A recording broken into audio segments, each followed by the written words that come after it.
Hello दोस्तों, कैसे हैं आप सभी लोग। बहुत बहुत स्वागत है आप सभी लोगों का ऑल एग्जाम प्लेस पर। मैं कृष्णा कुशवाहा आप सब लोगों का एक बार फिर से स्वागत करता हूं।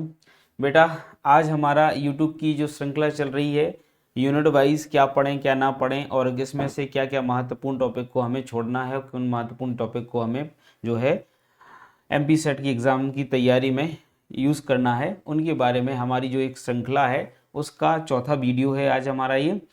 और इस तरीके से इस वीडियो में हम जानेंगे कि यूनिट नंबर 4 हमारे लिए किस प्रकार से महत्वपूर्ण है।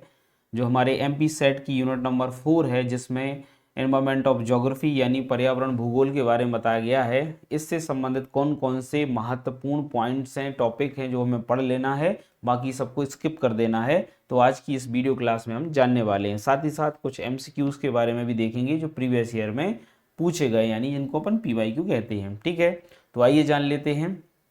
बेटा, अगर हम बात करें ज्योग्राफी से संबंधित, हमारे लिए महत्वपूर्ण एमपी सेट का एग्ज़ाम है और आपके लिए हमारा ऑल एग्ज़ाम प्लेस कक्षाएं लेके आया है। तो आप ज्योग्राफी के लिए सेपरेट बैच चल रहा है, चाहे तो ज्वाइन कर सकते हैं और अपने 11 जनवरी के एग्ज़ाम को क्रैक करने में इसका उपयोग कर सकते हैं। आपके लिए फैसिलिटी है, मात्र 3,000 रुपये का ये बैच है ना, इसलिए आप चाहें तो ज्वाइन कर सकते हैं, आपको बहुत बेनिफिट मिलेगा। चलिए देख लेते हैं। अगर हम इसके सिलेबस की बात करें बेटा, पर्यावरण भूगोल के सिलेबस की बात करें, तो पर्यावरण भूगोल का जो हमारा सिलेबस है, इस सिलेबस में हमारे लिए कौन सी महत्वपूर्ण चीज़ें पढ़नी है, कौन सी नहीं पढ़नी है। सबसे पहले अगर देखें तो इसके कंपोनेंट यानी घटकों की बात कर लेते हैं। तो इनके घटकों से प्रश्न जो है पूछे जाते हैं, हमेशा एक आध प्रश्न घटकों से आता है। तो घटक को हमें नहीं छोड़ना है, इसका पारिस्थितिकीय और मानव पारिस्थितिकीय वर्गीकरण हमें इसमें से पढ़ लेना है। तो घटकों का मानव पारिस्थितिकीय और पारिस्थितिकी वर्गीकरण जरूर पढ़ना है, यानी ये हमारे लिए आईएमपी हो जाता है। घटकों से हमेशा प्रश्न पूछे जाते हैं, कौन सा जैविक घटक है, कौन सा मानवीय घटक है, यानी अजैविक घटक है या मानवीय घटक, जैविक घटक या मानवीय घटक है, कौन सा अजैविक घटक है। इस तरीके से प्रश्न पूछे जाते हैं। इसके अलावा पारिस्थितिकी घटकों से भी कई प्रश्न आ जाते हैं, मानव पारिस्थितिकी से भी कई प्रश्न पूछे जाते हैं। तो इसलिए ये वाला टॉपिक हमारे लिए इंपॉर्टेंट है, ये बिल्कुल नहीं छोड़िएगा आप। ठीक है, इसके बाद अगर बात करें हम पोषण स्तर, ये बहुत क्रियाएं, बहुत सारी क्रियाओं से प्रश्न पूछे जाते हैं। जैसे कि पोषण स्तर से प्रश्न आते हैं, ऊर्जा के संबंध में ऊर्जा के प्रवाह से आते हैं, और साथ ही साथ अगर बात करें बहुत सारे साइकिल्स हैं जो कि हमें अलग अलग रूपों में देखने को मिलते हैं। जैसे कि भू रासायनिक चक्र है, कार्बन चक्र है, नाइट्रोजन चक्र है, ऑक्सीजन चक्र है, यहाँ से प्रश्न पूछे जाते हैं। तो ऊर्जा के स्तरों से प्रश्न आते हैं कि कौन सा ऊर्जा का स्तर जो है किस तरीके से हमें देखने को मिलता है, यहाँ ऊर्जा का स्तर कहाँ कितना ज़्यादा कितना कम है। ठीक है, हाइड्रोलॉजिकल साइकिल पूछा है, नाइट्रोजन साइकिल पूछा है, ऑक्सीजन साइकिल पूछा है। इससे एक आध प्रश्न आ जाते हैं, ज़्यादा प्रश्न तो नहीं आते, एक का दुक्का प्रश्न पूछे जाते हैं। तो आप अपने हिसाब से जो हमारा क्रियाएं हैं उनसे आप देख लेना, एक आध प्रश्न हमसे इससे पूछा जाता है। इसमें सबसे ज़्यादा महत्वपूर्ण मैं मानता हूं जो टॉपिक है वो है खाद्य श्रृंखला, खाद्य जाल और पारिस्थितिकी पिरामिड। ये सबसे ज़्यादा इंपॉर्टेंट हो जाते हैं, मैं इनको सबसे ज़्यादा इंपॉर्टेंट मानता हूं, इसलिए ग्रीन रंग से इनको हाईलाइट कर देता हूं। एक तो हमारा खोदा बेटा खाद्य श्रृंखला सबसे ज़्यादा इंपॉर्टेंट है, खाद्य जाल महत्वपूर्ण हो जाता है, और तीसरा हो जाता है कौन सा बेटा, पारिस्थितिकी पिरामिड। इससे हमेशा प्रश्न आते हैं और 1 से 2 प्रश्न आपको यहाँ देखने को मिल जाते हैं, इसलिए ये तो बिल्कुल भी छोड़ के नहीं जाना है। खाद्य श्रृंखला, खाद्य जाल और पारिस्थितिकी पिरामिड से प्रश्न होते हैं, सबसे ज़्यादा पारिस्थितिकी पिरामिड से प्रश्न पूछे जाते हैं। तो इसको तो बेटा आप बहुत अच्छे से पढ़ के जाइएगा, पारिस्थितिकी पिरामिड सबसे इंपॉर्टेंट हो जाता है। चलिए, अब इसके बाद अगर देखें मानव पारिस्थितिकी अंतर संबंध, मानव पारिस्थितिकी अंतर संबंध से एक आध प्रश्न पूछा जाता है। मानव पर्यावरण संबंध, मानव पारिस्थितिकी संबंध से प्रश्न पूछा जाता है कि निम्नलिखित में से कौन सा उपागम है ना। मानव पारिस्थितिकी उपागम क्या है, टेलोलॉजिकल उपागम क्या है, संभववाद क्या है, ठीक है, पर्यावरण नियतिवाद क्या है, आर्थिक निश्चयवाद क्या है। इस तरीके के प्रश्न पूछे जाते हैं, तो एक आध प्रश्न इसमें से बन जाता है। ठीक है, तो आप इसको देख लेना, ये वाला टॉपिक भी इंपॉर्टेंट हो जाता है। फिर पर्यावरण नैतिकता, पर्यावरण नैतिकता से एक आध प्रश्न कभी कभार आता है, तो चाहे तो इसको अपन आप छोड़ सकते हैं या फिर थोड़ा बहुत इसको देख सकते हैं। तो एक बार देख लेना, कभी कभार एक आध प्रश्न ऐसा आ जाता है वो परेशान करता है, तो बहुत ज़्यादा इस पर फोकस नहीं करना है, एक आध प्रश्न आप देख लेना, प्रश्न लगाएंगे तो समझ में आ जाता है। गहन पारिस्थितिकी से प्रश्न पूछे जाते हैं, गहन पारिस्थितिकी या डीप इकोलॉजी से प्रश्न पूछे जाते हैं, महत्वपूर्ण हो जाता है। इसके बाद पर्यावरणीय संकट और आपदाएं हैं, पर्यावरणीय संकट आपदाएं से करंट के प्रश्न पूछे जाते हैं। ठीक है, इसमें ग्लोबल वार्मिंग, नगरीय ऊष्मादीप, वायुमंडलीय प्रदूषण और जल प्रदूषण एवं भूमि का डिग्रेडेशन यानी सॉइल डिग्रेडेशन।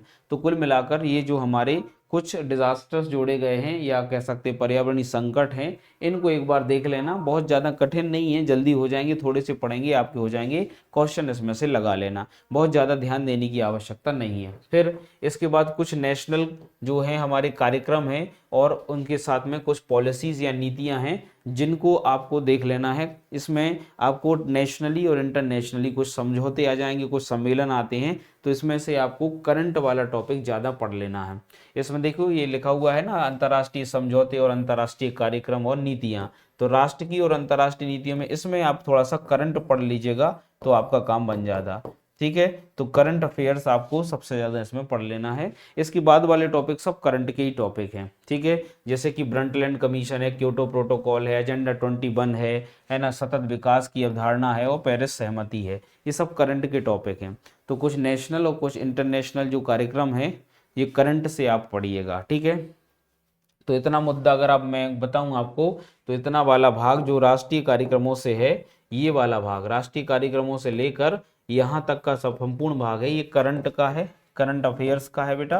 तो करंट अफेयर्स यहाँ पर आप पढ़ के जरूर जाइएगा। ठीक है, तो करंट अफेयर्स यहाँ से आपको पढ़ के जाना है ये पूरा का पूरा। तो आप कोई भी पत्रिका ले लें, 6 महीने की पत्रिका ले लें, आपका काम बन जाएगा। करंट अफेयर्स से यहाँ से प्रश्न पूछे जाते हैं, ट्रेडिशनल तो आते ही, करंट के ज़्यादा प्रश्न पूछे जाते हैं। ठीक है, तो यहाँ पर मैंने आपको बता दिया कि इस पूरे टॉपिक में इम्पोर्टेंट जो कुछ बातें हैं वो मैंने आपको बताई हैं।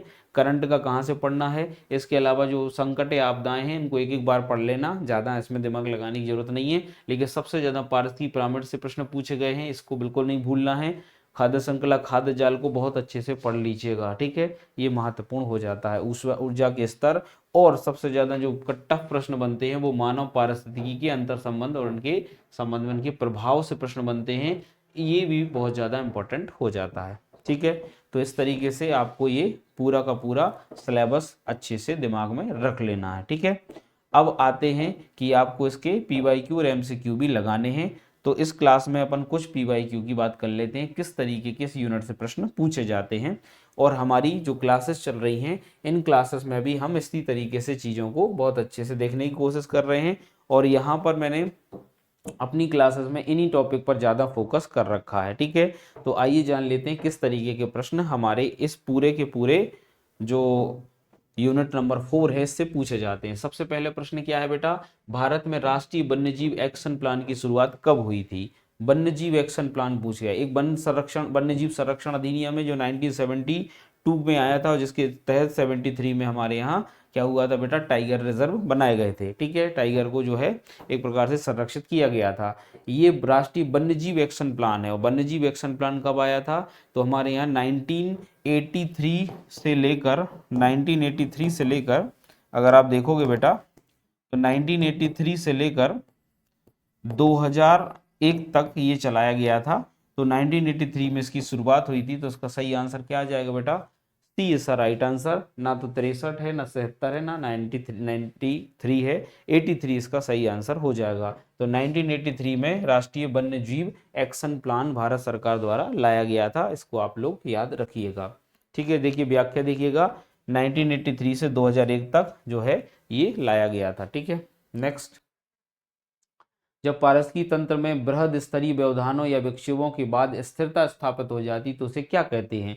When stability is established in the natural ecosystem after large scale disruption or disorder, then such stability is called, क्या कहते हैं बेटा इसको, क्या इसको रेजिलियंस या लोचक स्थिरता कहते हैं, क्या इसको इलास्टिक स्टेबिलिटी कहते हैं, क्या इसको साइक्लिक स्टेबिलिटी या चक्रीय स्थिरता कहते हैं, या ऑल ऑफ द अबव, या सभी इसके आंसर सही है। तो इसका सही आंसर क्या होगा, तो बेटा इसका जो सही आंसर आता है, इसका सही आंसर आता है कौन सा बेटा, रेजिलियंस। रेजिलियंस मतलब लोचक जो स्थिरता होती है ये यही होती है, शुरुआत में बहुत सारे डिस्टर्बेंस या डिसऑर्डर्स आते हैं, देन इसके बाद धीरे धीरे पारिस्थितिकी में उसकी जो मूल क्रियाएं हैं वो वापस से जो है गेन कर ली जाती हैं, अपने मूल या फंडामेंटल जो उसकी क्रियाएं हैं, जो इसकी इस प्रकार से कंपोनेंट्स हैं उनको पारिस्थितिकी फिर से धारण कर लेती है। इसको रेजिलियंस या लोचक स्थिरता कहते हैं। तो इसका सही आंसर क्या आता बेटा, लोचक स्थिरता is a right answer. Next देख लेते हैं, नेक्स्ट देख लेते हैं, निम्न में से कौन हरित गैस नहीं है, मतलब green house, which is not a green house gas, कौन सी ग्रीन हाउस गैस नहीं है। तो हमें पता है ग्रीन हाउस गैसों में CO2 आती है, CH4 आती है, CCl4 आती है, ठीक है, N2O आती है ना। इसके अलावा अगर बात करें हम SF6 आती है, ठीक है, CFC आती है, CFC आती है, PFC आती है, ये सब ग्रीन हाउस गैसेस हैं। अब इन गैसेस के अलावा आप देख लीजिए कौन सी गैस यहाँ पर दिखाई दे रही है आपको। तो हाइड्रोजन कोई ग्रीन हाउस गैसेस नहीं है, यह एक फ्यूल या कह सकते ईंधन के तौर पर यूज की जाती है, तो ये कोई ग्रीन हाउस गैस नहीं है, तो आंसर इज आ ए। ठीक है, नेक्स्ट, निम्न में से कौन सा मुद्दा रियो डी जेनेरियो सम्मेलन के प्रमुख 5 मुद्दों में से मैं शामिल नहीं था। यानी रियो डी जेनेरियो में जो हमारा पृथ्वी सम्मेलन हुआ था उसमें 5 मुद्दों पर चर्चा हुई थी, और उन 5 मुद्दों में से कौन सा मुद्दा इसमें शामिल नहीं है। ठीक है, क्या ग्लोबल वार्मिंग इसका आंसर होगा, या कंजर्वेशन ऑफ फॉरेस्ट, वनों का संरक्षण, या क्वांटिफाइंग CO2 मिशन यानी कार्बन डाइऑक्साइड उत्सर्जन की मात्रात्मक निर्धारण, और एजेंडा 21। ठीक है, तो अगर आपने अर्थ समिट पढ़ा होगा 1992 का अर्थ समिट जो रियो में हुआ था, उसमें एजेंडा 21 पर बहुत मुद्दों पर बात हुई थी। वनों के संरक्षण, वनों की कटाई पर बात हुई थी, और साथ ही साथ बात हुई थी कि वैश्विक तापमान को कैसे कम किया जाए, ग्लोबल वार्मिंग को कैसे कम किया जाए। लेकिन इसमें किसी भी प्रकार से कार्बन उत्सर्जन को या कार्बन डाइऑक्साइड के उत्सर्जन की मात्रा को निर्धारित नहीं किया गया था। ये बाद में क्योटो प्रोटोकॉल में किया गया था, जिसमें जो हमारे विकसित देश थे उनको कहा गया कि 2007 तक उनको प्री इंडस्ट्रियल लेवल यानी 1990 के स्तर पर 5% 1990 के स्तर पर लाना है, और कार्बन उत्सर्जन को कम करना है, जबकि विकासशील देश उसको 2012 तक उनको लागू करना था। लेकिन बाद में 2015 में क्योटो प्रोटोकॉल लागू हो पाया था। तो कुल मिलाकर हम एक बात कहें तो क्योटो प्रोटोकॉल में ही कार्बन इमिशन पर एक प्रकार से मात्रात्मक प्रतिबंध लगाया गया था, उसकी रेट जो है निर्धारित की गई थी। तो इसका सही आंसर क्या आ जाएगा, सी इज द राइट आंसर, कि जो इसमें नहीं था, बाकी तीनों रियो में बातें करी गई थी, तीनों रियो में जो है एजेंडा रियो की डिस्कशन में शामिल थे। ठीक है, नेक्स्ट क्या है बेटा, वर्तमान में वायुमंडलीय समस्त गैसीय संगठन में कार्बन डाइऑक्साइड का लगभग कितना प्रतिशत, यानी एटमॉस्फेरिक कंपोजिशन में कार्बन डाइऑक्साइड कितनी पाई जाती है। तो ये सबको पता है कितना है, 0.032% पाई जाती है। ठीक है, तो ये आंसर तो आपको पता ही होगा। ठीक है, नेक्स्ट देख लेते हैं, मानव परिस्थिति देखो मानव पर्यावरण संबंधों से प्रश्न आ गया, देखो आ गया, मानव पारिस्थितिकी उपागम से प्रश्न बहुत ज्यादा पूछे जाते हैं। मानव पर्यावरण संबंधों से प्रश्न आ गया है, किस उपागम में मानव को प्रकृति और अन्य सभी जीवों के से श्रेष्ठ माना जाता है। इसको अपन कहते हैं मानव, इसको कहते हैं मानवीय दृष्टिकोण कहते हैं, मानवीय दृष्टिकोण कहते हैं। और मानवीय दृष्टिकोण को अपन टेलोलॉजिकल अप्रोच कहते हैं। क्या कहते हैं, टेलोलॉजिकल अप्रोच कहते हैं, टेलोलॉजिकल अप्रोच कहते हैं। क्या कहते हैं बेटा, टेलोलॉजिकल अप्रोच कहते हैं। तो टेलोलॉजिकल अप्रोच अगर बात करें हम इसको कह देते हैं, तो टेलोलॉजिकल अप्रोच या उद्देश्य मूलक उपागम इसको कहते हैं। इसका सही आंसर मानव पारिस्थितिकी संबंध में मानव को जो श्रेष्ठ समझता है वो टेलोलॉजिकल अप्रोच है, जबकि जो प्रकृति को श्रेष्ठ समझते हैं वो अपनी नियतिवाद या निश्चयवाद या पर्यावरणीय उपागम है। ठीक है, तो नियतिवाद में पर्यावरण महत्वपूर्ण मानी जाती है, पर्यावरण को श्रेष्ठ माना जाता है, जबकि टेलोलॉजिकल उपागम मानव को सर्वश्रेष्ठ मानता है, जबकि संभवतः दोनों की पॉसिबिलिटी की बात करता है। ठीक है, तो इसका सही आंसर क्या आ जाता बेटा, B is the right answer आ जाता। आप लोग भी इसका आंसर बिल्कुल यही लगाए होंगे, मैं समझता हूँ। ठीक है, चलिए इसके बाद अगर देखें मानव पर्यावरण संबंधों, वही प्रश्न है। नेक्स्ट देख लेते हैं, निम्न में से कौन सी गैस हरित गैस प्रभाव को बढ़ाने में उत्तरदायी नहीं है। कार्बन डाइऑक्साइड, CH4, N2O और 2NO। तो मैंने अभी ग्रीन हाउस गैस अच्छे से बताई आपको। ग्रीन हाउस गैस में ये तीनों तो आती हैं, पर 2NO नहीं आती, नाइट्रोजन ऑक्साइड नहीं आती, तो नाइट्रोजन ऑक्साइड आती ही नहीं है। तो इसका आंसर क्या आ जाएगा बेटा, D is the right answer. ठीक है, चलिए एजी ट्रांसले जिन्होंने इकोसिस्टम शब्द दिया था, एजी ट्रांसले इकोसिस्टम शब्द का प्रयोग कब किया था। लो ऐसा प्रश्न आ गया, कई बार प्रश्न पूछा गया है, ये तो लाखों बार प्रश्न आया है। ट्रांसले ने कौन सा, मैंने इकोसिस्टम शब्द किसने दिया, इकोलॉजी शब्द किसने दिया, ये शब्द कई बार पूछे जाते हैं। तो इकोसिस्टम जो शब्द दिया वो ट्रांसले ने दिया था, इकोलॉजी शब्द हेकेल ने दिया था।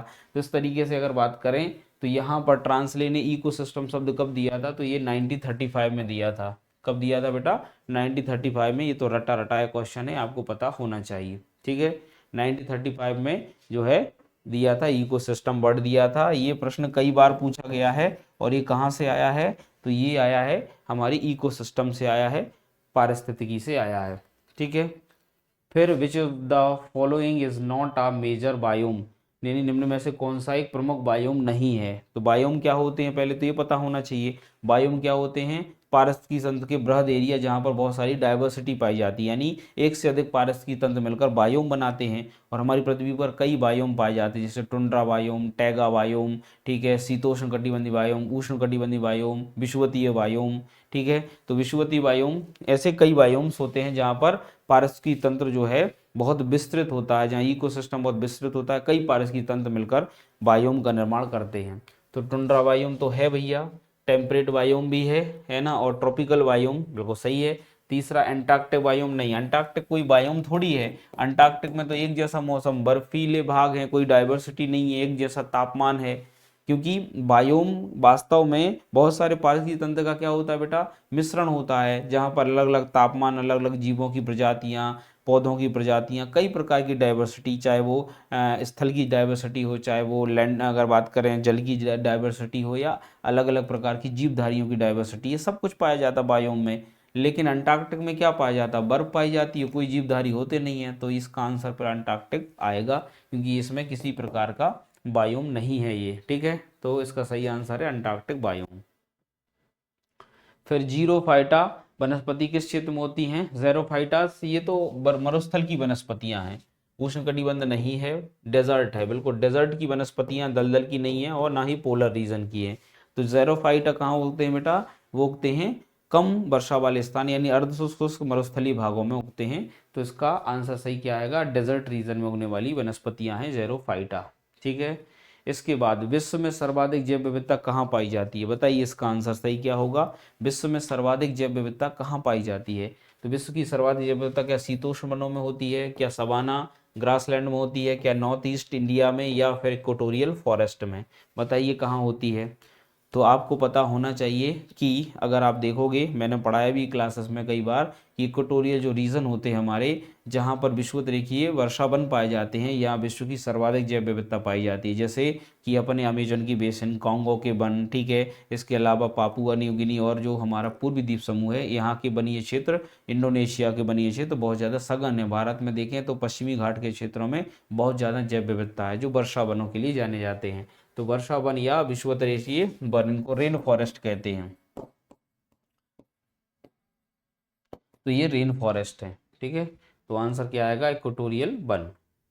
निम्न में से कौन सी प्राथमिक हरित गैस वैश्विक ऊष्मीकरण से संबंधित नहीं है? देखो ये प्रश्न बार बार पूछा गया, ग्रीन हाउस गैस से बार बार प्रश्न पूछे जा रहे हैं। तो ग्रीन हाउस गैस वाला, ग्लोबल वार्मिंग वाला प्रश्न टॉपिक जो है बहुत इंपॉर्टेंट हो जाता है। तो क्या है, कौन सी प्राथमिक हरित गैस नहीं है? जलवाष्प है, कार्बन डाइऑक्साइड है, मीथेन भी है, हाइड्रोजन नहीं है। देखियो वही के वही प्रश्न फिर से पूछ लिया गया, थोड़ा सा डिफरेंट टाइप का। एक प्रश्न पूछा 2022 में, एक प्रश्न 24 में, एक प्रश्न पूछ लिया 2018 में। सेम क्वेश्चन है, बस थोड़ा सा पूछने का तरीका बदल दिया, ठीक है। नेक्स्ट देख लेते हैं बेटा अपन। तो इस तरीके से लगभग अपन ने 12 प्रश्न ले लिए हैं। ये सब PYQ हैं जो 18, 24 और 22 में अलग अलग समय में सेट एग्जाम में पूछे गए हैं। तो आप सभी लोगों के लिए ये मैं बता दूं कि चौथी यूनिट से बहुत ही अच्छे प्रश्न आते हैं, बहुत ही अगर बात करें बनने वाले प्रश्न आते हैं। अगर आप ढंग से पढ़ेंगे और जो पढ़ना है, जिन टॉपिक को पढ़ना उन पर ज़्यादा ध्यान देंगे, तो आप पर ये पूरी की पूरी यूनिट आपको बहुत आसान लगने लगेगी। तो आई होप आपको ये पूरा वीडियो लेक्चर बहुत ही अच्छा लगा होगा और कुछ यूज़फुल इन्फॉर्मेशन आज की क्लास में आपको मिल पाई होगी। हालांकि अगर आपको तैयारी अपनी बेहतर बनाना है तो हमारे कोर्स को ज़रूर ज्वाइन करिए। हमारा कोर्स और एग्जाम प्लेस पर जो है लगातार चल रहा है। इसमें यूनिट 3 जो है ओशनोग्राफी से संबंधित वो ख़त्म होने वाली है और यूनिट 4 से संबंधित जो है हम चीज़ों को अब पढ़ेंगे। तो इस तरीके से आप हमारे कोर्स में भी एनरोल कर सकते हैं। जुड़े रहिए ऑल एग्जाम प्लेस के साथ। मैं कृष्णा कुशवाहा आपका एक बार फिर से धन्यवाद करता हूँ। थैंक यू वेरी मच बेटा। जय हिंद, नमस्कार।